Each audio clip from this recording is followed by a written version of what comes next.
Our next speaker is Tristan Casabianca from France. He's a respected historian and alumnus of Aix-Marseille University. Yesterday I pronounced it, it's spelled A-I-X. I thought it was I. What do I know about French? Aix-Marseille University and the University of Hamburg brings his expertise in the history of law to the study of the Shroud. He has contributed to critical Shroud research, particularly around the authenticity of the cloth and the reanalysis of the results of the radiocarbon dating. Let's welcome from France, Tristan Casabianca.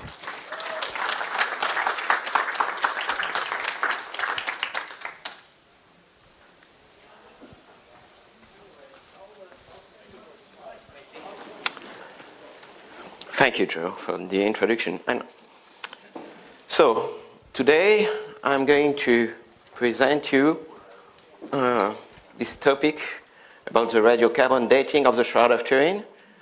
That's a presentation that I have prepared with the help also of another respected Turin Shroud scholar, Emanuela Marinelli. And we are going to have some new evidence from legal request to study with you. Because you know, the medieval dating obtained by the 1988 radiocarbon test of the Shroud of Turin has been challenged since its initial publication, with critiques intensifying from the early 2000s due to a new chemical and statistical analysis. A legal request made in 2017 to the British Museum, the institution coordinating the radiocarbon dating, resulted in the release of raw data and previously unpublished documentation. These documents highlight statistical inaccuracy and statistical, heterogeneity among the samples, raising doubts about the precision, accuracy, and representativeness of the measurements. This presentation will discuss new findings derived from legal requests submitted to the British Museum and to two participating laboratories, Oxford and Arizona. I will give special attention to the hypothesis of contamination and late repair of the sample, with discussion of new microscopic images that may support these claims. Let's start with a quick chronology of reception of legal request. So, as I told you, in July 2017, I received from the British Museum some documentation, and the main part of the documentation about their content. And in March 2019, 2 years later approximately, we published in Archaeometry, the Oxford Journal, an article about this, and this might be news for you.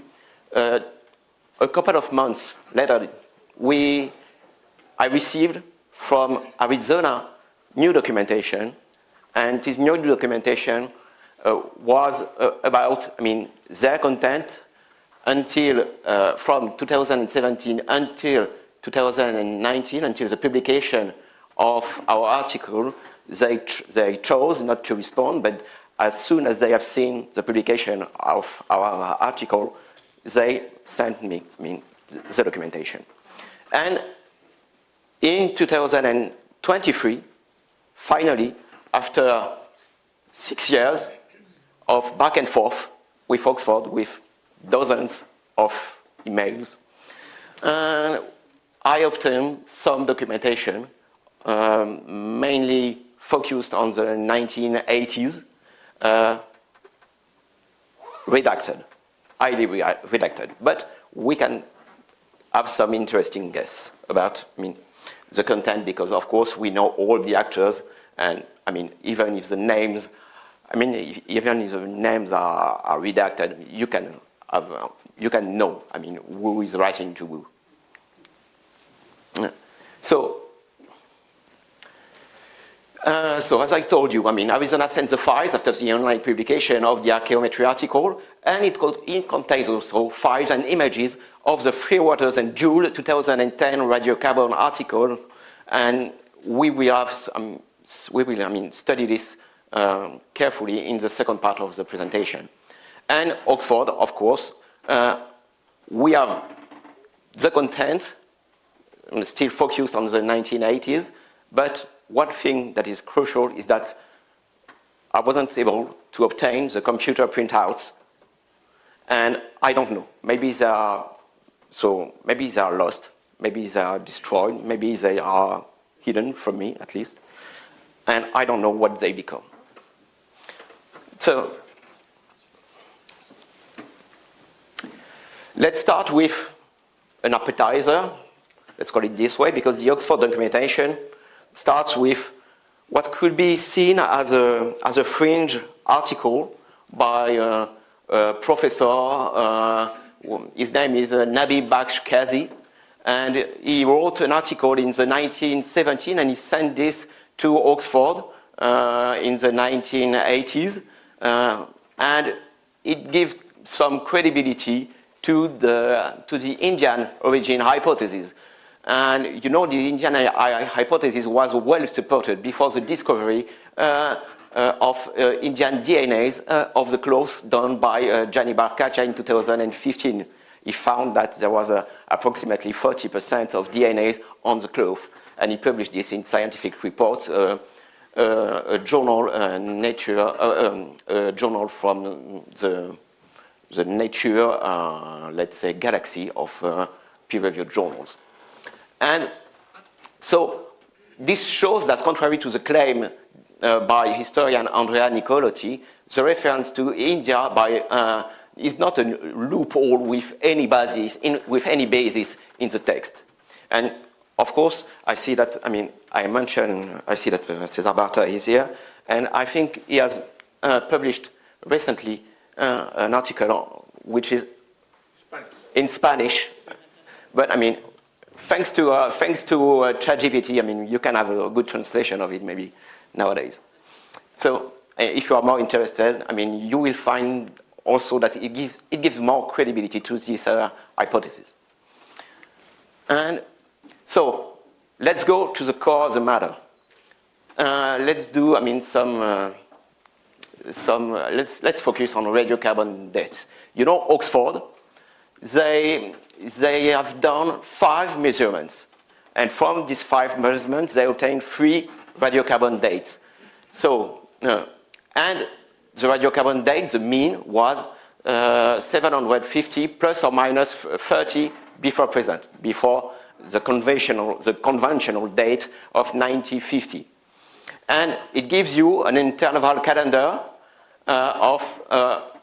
centered in the 13th century at 68% and at 95%.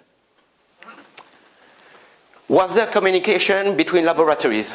One point which was contentious. In the Oxford files and in the Oxford report to the British Museum, it is written that in any case, the Oxford results, makes most sense in the context of the averages from the other laboratories. My main question is, how could they know this if there was no communication? So we are going to the slow construction of the final result of the Nature article.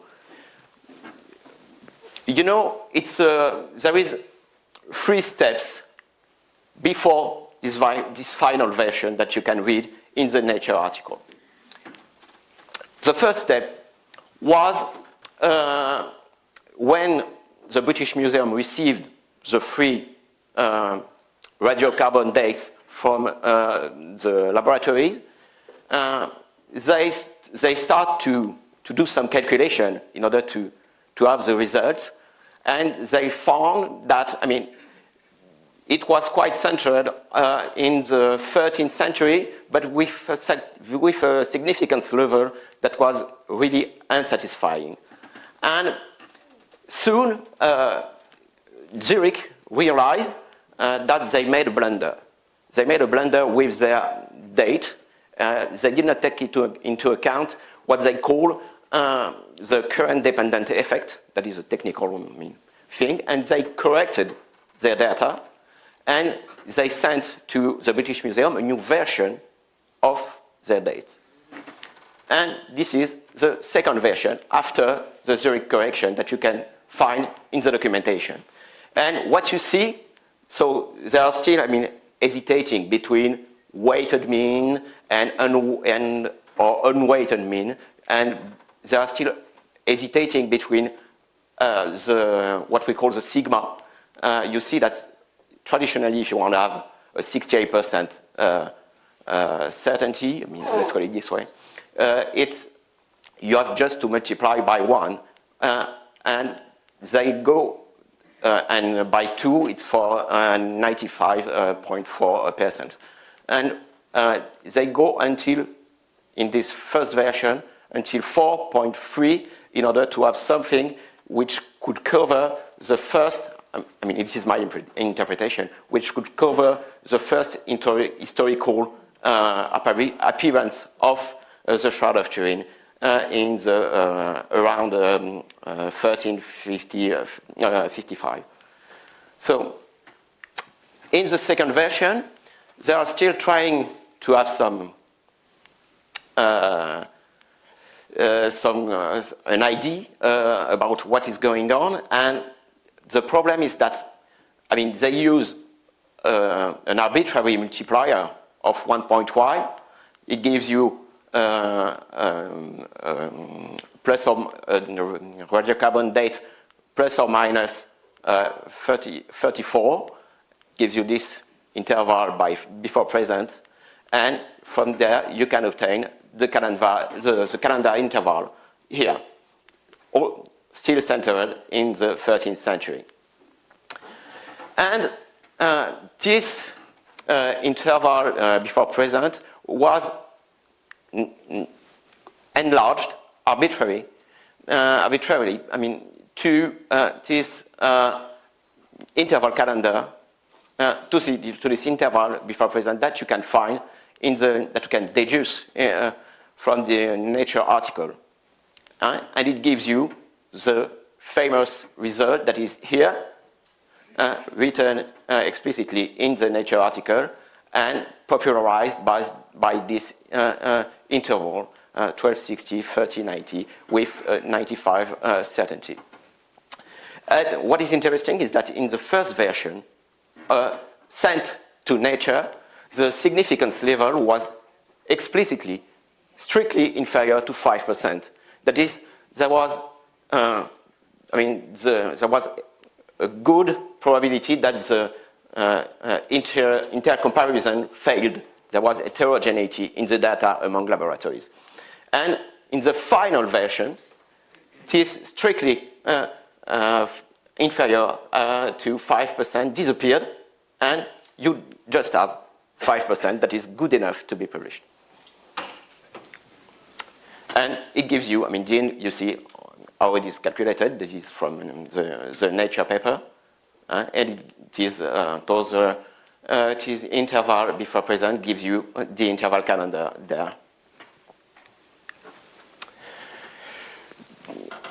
Are we in front of a systematic error?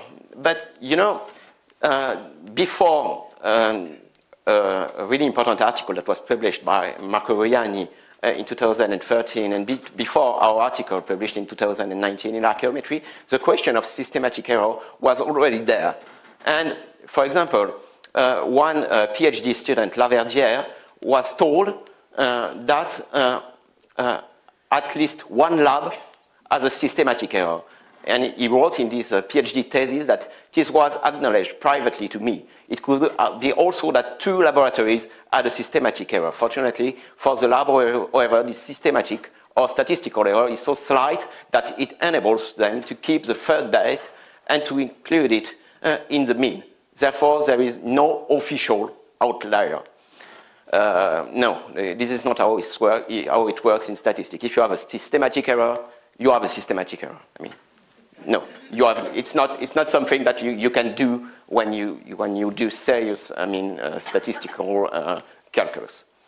And this was also noted by the external reviewer, Antos Bray, in Turin, a professor of methodology. He further noted that, while the scatter of results for sample 2, 3, and 4, the control samples, was consistent with the established measurements error, the scatter for sample 1, so the Turin shroud, was on the limit of what might be expected. That's quite a euphemism. So, a more technical part, if I could say so. So, with the delta 13C, you can see that the result obtained. What is the delta 13C? It's a thing that slightly affects the radiocarbon dates. And what the result that is expected when you are testing linen, it's minus 25 per 1,000. The results in Arizona were perfect. Almost no correction was needed, was introduced by Arizona. In Zurich, same thing. You can see this also thanks to the raw data that are not published in Nature, and the result is perfect. And they made 5 measurements, and they obtained this weighted mean of minus 25.1. And however, with Oxford, we have some troubling thing, because that is the result that they published, minus 27 per 1,000.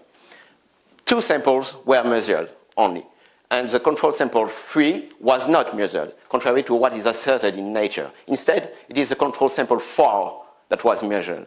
They made a typo. It was another blunder that was introduced in the Nature article.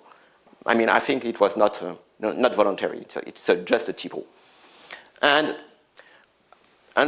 what is troubling, is that, for the Turin shroud, so the real result is minus 27.3 plus or minus 0.3.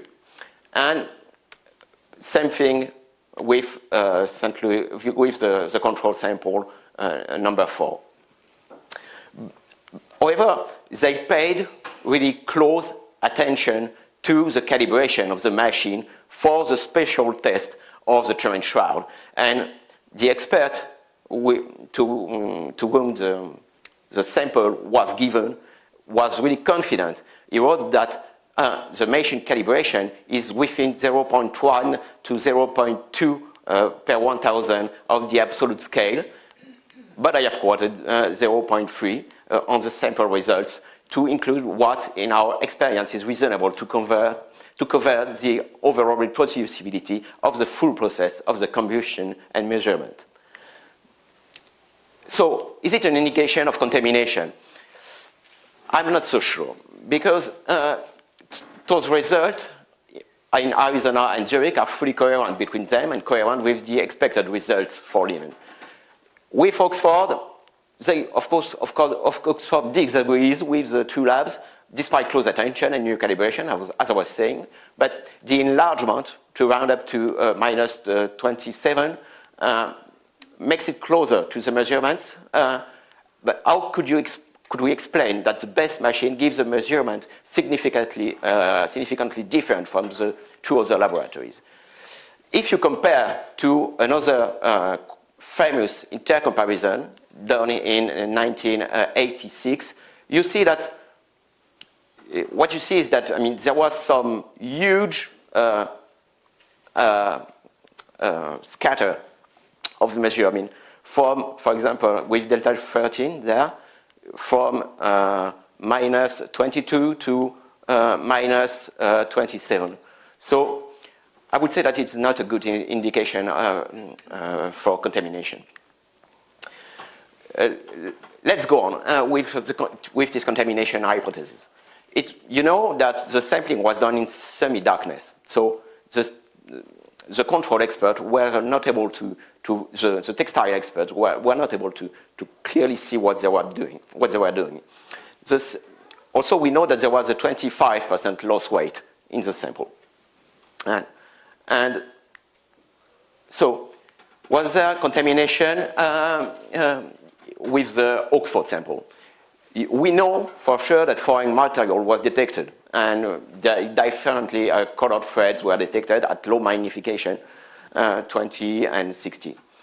And we know from Peter's house that, I mean, some of the samples were contaminated, that's in the report, with intrusive fibers. And the draft report is even more explicit because only in one sample, the train shroud, was foreign material detected. So, and what is the percentage? What is the amount? They say that it is 1% of the total sample. That is circa 0.5 milligram. I'm not so sure.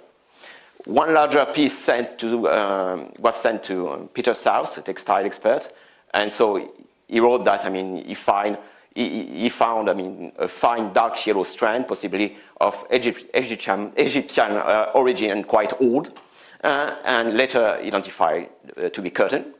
But we see also that in the documentation that 3 other shorter pieces in the square centimeter were available. I mean, the square centimeter in the documentation, I don't really understand what is bad because it's only so due to the density of the train shroud, 25 milligrams. So I don't know contrary to the, and of course the sample given to Oxford was 50 milligrams. So I don't know exactly what it is about. Here you can see the picture obtained from the documentation given to Pam Moon by Oxford, and with a black fiber. You can maybe see it there. And it does not, I mean, really look like the fiber described by Peter Seuss at, I mean, like dark yellow. There is also a problem with weight of the Oxford sample, but I mean, let's pass this way. I mean, and they only, in a response to Remy Van Elst, Hedges probably told him that the measured carbon content of the clean cloth in our lab was in the region of 30 to 40%, which is typical for archaeological cellulosic material in good state of preservation. This rules out the possibility of massive contamination, such as you suggest. However, in Oxford, in the detailed chemical report, the approximate percentage of C13 is only assumed to be 33%, not measured. It is only assumed. You can see there. It is only assumed, and from this, you go there. So, now contamination hypothesis in Arizona. They have found a thread of red silk and blue fibers. We know this, I mean, since 1988. And fibers were mentioned in the Free Waters and Jewel article published in Radiocarbon in 2010. And this is the image that was published in Radiocarbon. And this is a new image, and that I was able to obtain thanks to the documentation. And you can see another long, here, you can guess, another long fiber. Maybe the definition is not quite so, but it is there. Another long dark fiber. So it's visible in the documentation. So now Zurich. According to David Sox, they found a node assortment of debris from fungi to bits of nylon. But according to the head of the lab, Wolfley, in a letter that he sent to Remy Van Elst, no such material was discovered. In addition, all samples were washed and cleaned ultrasonically and then subjected to different chemical cleaning procedures. So, and all samples before that were examined microscopically in order to detect and remove foreign material present. And however, the main question, how could Zurich sample be without foreign material since it was between between Oxford and Arizona. How is it possible? You have contamination here, you have contamination there, and you don't have contamination here? It's unlikely to see the list. Sample handling and weight discrepancies in Arizona and Zurich. So in Arizona, only 2 of their samples were tested. You see, it's unwritten manuscript in Arizona. Only 2 of the subsamples were tested. TIS1, A1C, and TIS1, A1D. The A1R sample was privately kept by Donahue, and I don't know what is, its destiny. And the A1B is still in the University of Arizona, and it was analyzed by Freewaters and Joule in 2010.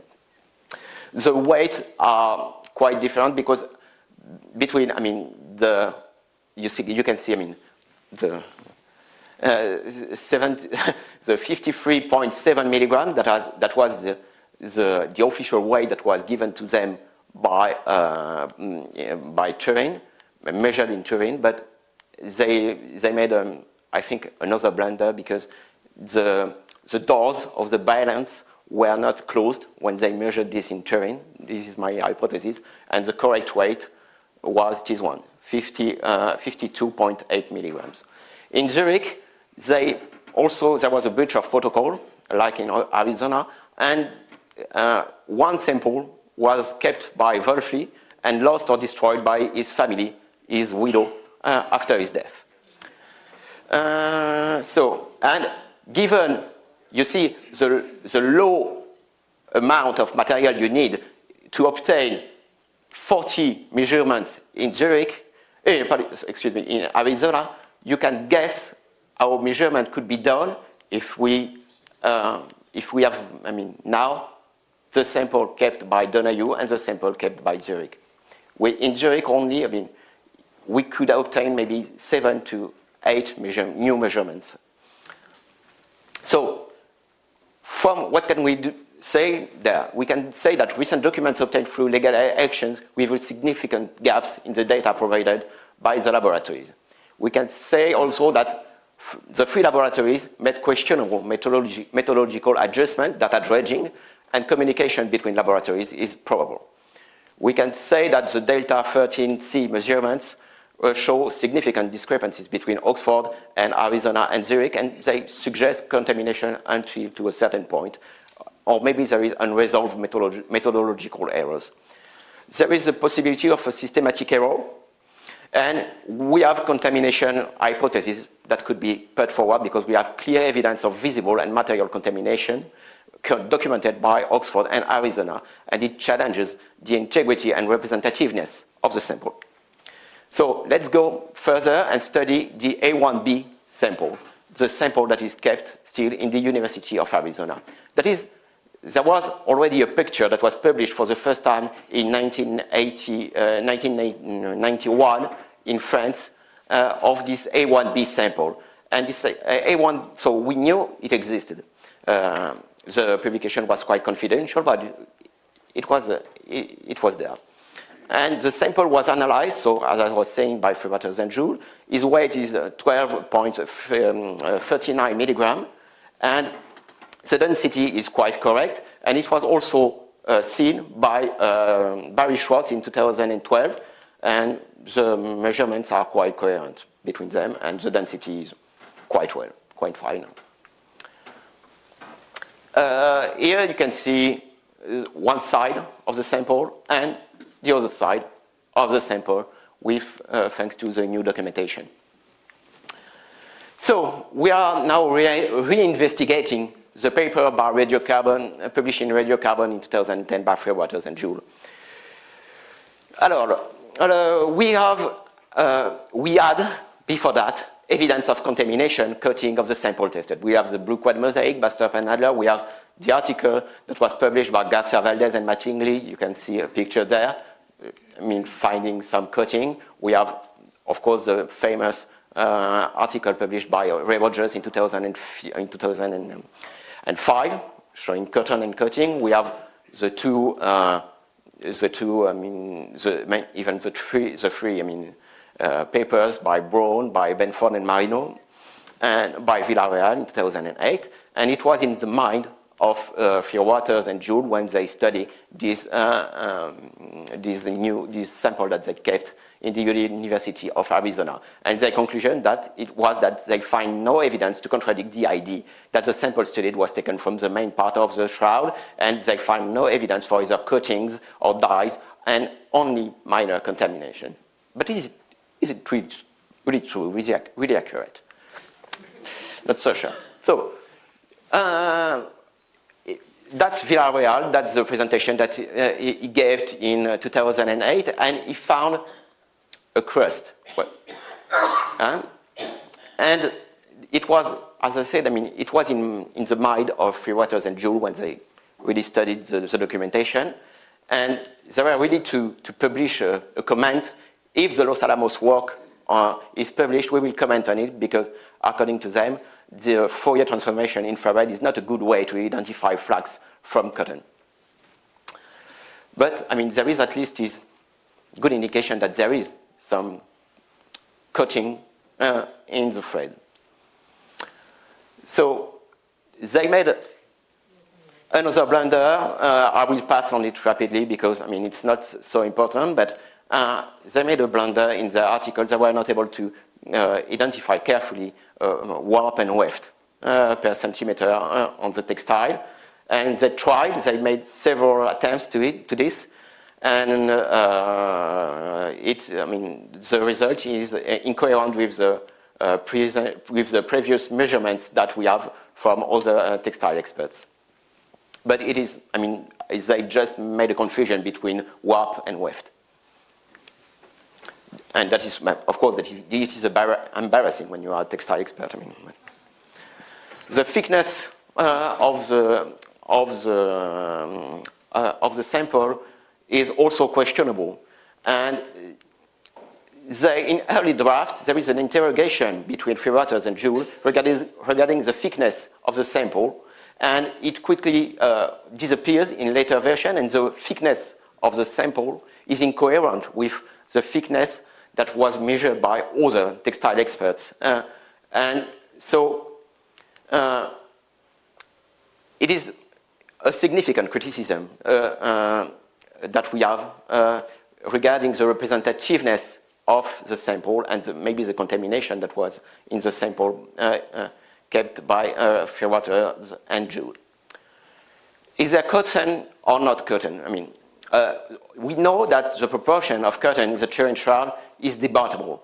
Cotton fibers on the entire shroud were found and described in a study which is quite interesting by Bayermal, Bologna, and Matutino, published in 2019. They found cotton on the entire shroud and at a low level, but in a sample kept by taken by Gilbert Rice, it was found up to 15% with a magnification, with a high magnification by Thibault and Burger.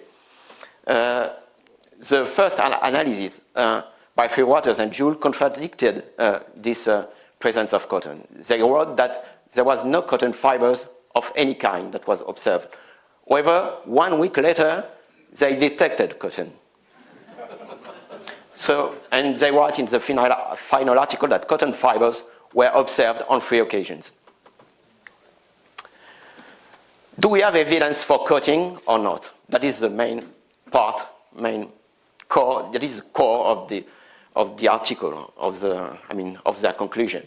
They wrote that there is no evidence for coating. They saw no coating at low magnification. And they wrote that, under UV fluorescence, the fiber fluoresce uniformly and do not show any indication of an overall coating.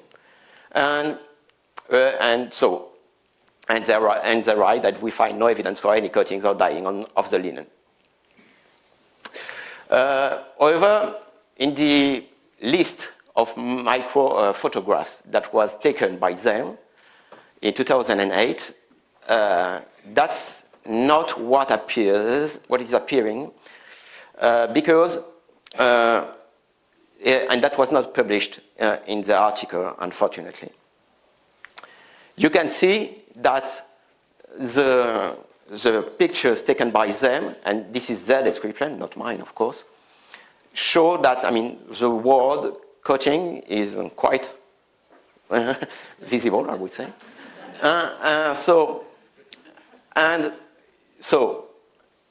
they have, I mean, they describe that they found with UV, for example, with UV studies, with UV fluorescence study, some cutting. And we can see this, it is quite apparent on the picture.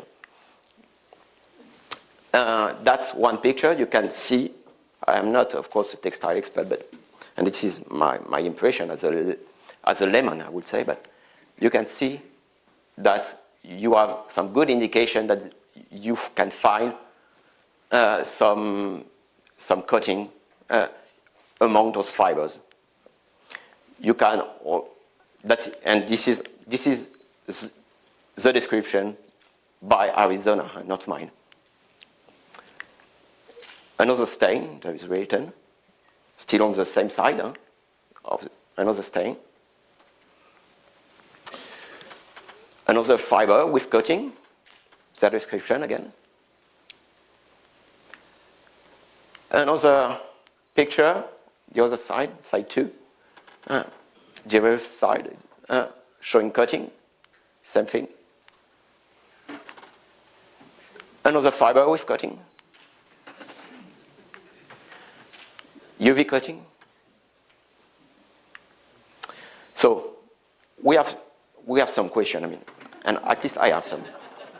How is it possible to say that in your conclusion that you find,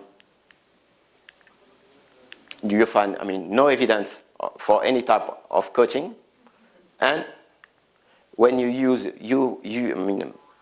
high magnification with UV fluorescence, you are able to see, at least to describe, that you find coating on your sample. That's, I mean, I will ask, I mean, them, of course. I have not done yet, but I mean, I will have to, unfortunately. And is it, one question could be, but I mean, it was peer-reviewed, so it was a serious thing, but there was only one reviewer. It was published in the Radiocarbon. Radiocarbon is a journal which is managed by the University of Arizona. So, and it was only one reviewer. The reviewer was Richard Erwin Taylor, a radiocarbon dating expert, of course, famous one. He is not a textile expert, of course. And he made 3 comments just to hide the numerical value to the magnification. And the Freebotters and Jules did not take into account one of his suggestions. And also Taylor thought that it would be helpful to provide some additional information on what is reported in Tyrer. Tyrer is a textile expert. And it appeared, I mean, it was introduced in the final version of the Freebotters and Jules article. So, in conclusion, what can we say? We can say that new documentation from legal requests show critical methodological weakness and contamination issues in the 1988 radiocarbon dating. And we can say that the coating thesis is getting renewed credibility. And further analysis by independent textile experts are essential to confirm these findings. I think that the 2 main points that we can say at this moment. So, thank you for your attention.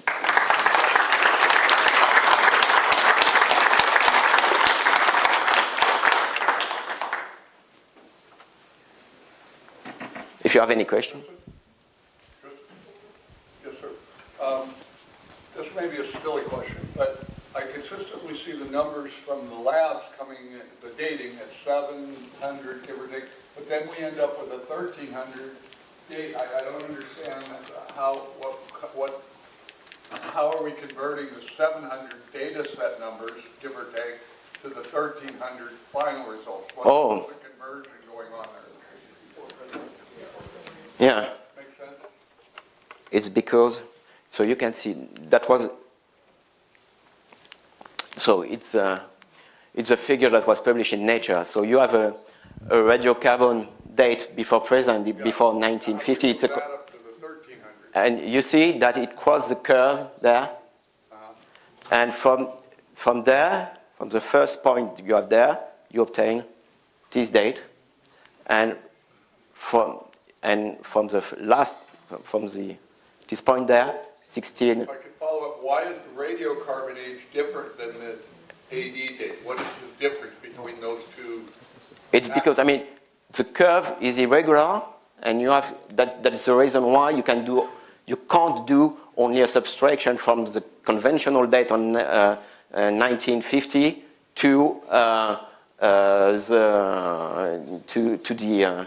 an interval calendar. It's because there you can see that, I mean, the curve is irregular due to the amount of C14 present in the atmosphere.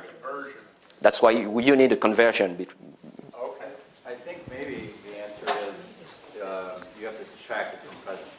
So the 700 is 1930 or 1950. But it's not enough. I mean, it's not enough. It's just an indication, but it's not enough. So there's a conversion factor we're using as well from the vertical axis to come up with the AD. All right. Maybe.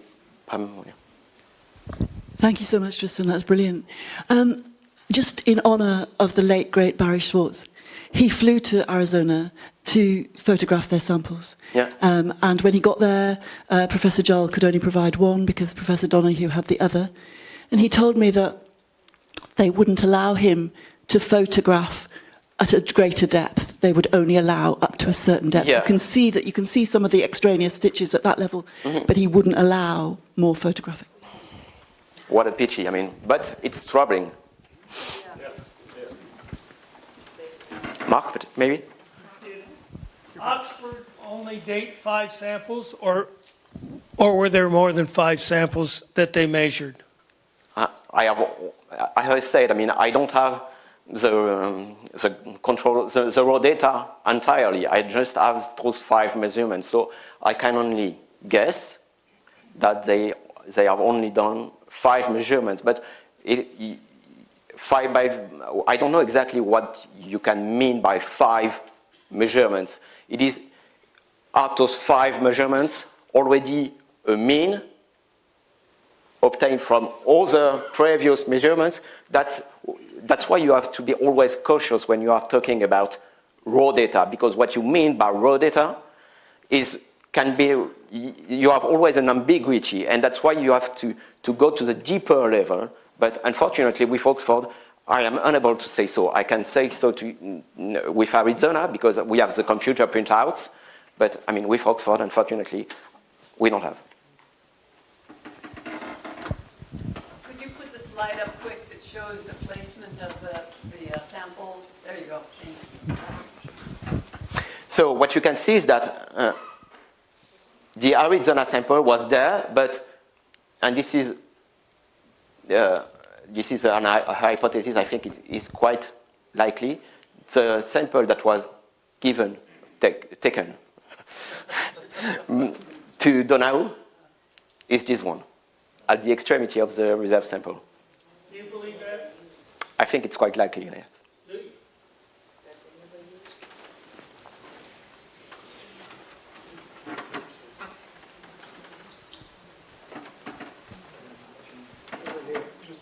Yeah. The reserve sample is where at the moment?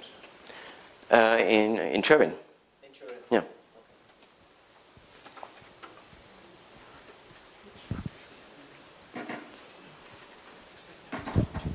You said the reserves in Turin now? Okay, so it's owned by the church? Yeah. All right, and the Pope has control of that? Mm-hmm. Have anyone requested it get retested of the Pope? You know, there were quite, I mean, when you see how the 1988 radiocarbon dating was done, you can always, you can understand that, now the OLEC doesn't want maybe to have some new measurements done, quite quickly without an interdisciplinary process. And so maybe it's better to wait a little bit. We don't have to rush in order to have a conclusion. The Turin shroud is always there. Maybe in the next decade, we can think carefully about a new interdisciplinary protocol to have some really well-done testing. Well, but that, a new test could be done on a new sample, in addition to retesting the reserve Yeah, but sample, to get a comparison between. Yeah, but before that, you have to really to do some careful microscopical analysis of the sample in order to be sure that it is representative. And you can do this, for me, the first goal is to do non-destructive measurements. That's the first goal. But wax, is it wax non-destructive? Yeah, that's non-destructive, wax testing. They did that in, what, 24? It's non-destructive, and I think that we have to, the problem with wax is that we have to be sure that it is credible enough, so it has to be repeated by other laboratories, with other teams, with other samples, and it's a long process in order to give credibility. It's not of course, you cannot compare this new method with the method which is as sure as the C14, as accurate as the C14 test. Well, I would think C14 has now been called into question, at least the way it was done. Yeah. I think it's time to take the reserve sample and have a new team retest it and see what they find, and address all these issues of the microscopy and the dye and yes. It is for sure a challenge for us in the next decades. In our lifetimes? I don't know. Russ, maybe. Oh, thanks. Tristan, you had a slide up there earlier about the Indian origin of it, and I wanted you to walk us through why you thought that was significant. Oh, just because, it gives some credibility on the hypothesis which was put forward recently by Gianni Barcaccia. When he found that in the vacuum samples that were collected, he found that there was 30% of Indian DNA that were coming from India, and the question were, it is quite an incredible, finding, and is it well supported by the documents, by historians, So let me pose something to you. And we have some good indication that the etymology of the word Sindh, maybe it comes from the region of Sindh between India and Pakistan. It says there that the Mishnah mentions garments from India in which the high priest covered himself on Yom Kippur. Yeah. So that in that situation on the Yom Kippur, the Day of Atonement, that's the only day in which the high priest goes into the Holy of Holies to offer the blood sacrifice, right? And he has to take 5 mikvahs, ceremonial baths, and they would put up like a curtain to veil him, because obviously you're going to take a bath naked. You're going to go in there, you come out. He has to do it 5 times. And one of the things that I've always wondered, and it's kind of a perennial question in all these Shroud conferences, is the nature of the side strip. Nobody knows where that side strip came from. We know it's part of the original cloth. We have no idea why it was reattached. And is it possible, one of the theories that I've heard is it possible that it is part of a larger cloth, so, and it was cut down, so to be possibly 2 by 8 Syrian cubits maybe, but wide enough, long enough to cover the body of Jesus. We didn't need the entire curtain, if you will. And that's just a thought. And with this, I just wondered if you have had any thoughts on the whole nature of the side strip. Unfortunately, of course, I don't have any indication for this. I mean, it is, of course, speculative, but we can only speculate about this. I mean, our knowledge of this ancient history is not good enough. I mean, to have some good evidence about this, unfortunately. Okay, we're going to have to end here. Tristan, if you could go out in the hall possibly and answer any other questions that people might have. Thank you.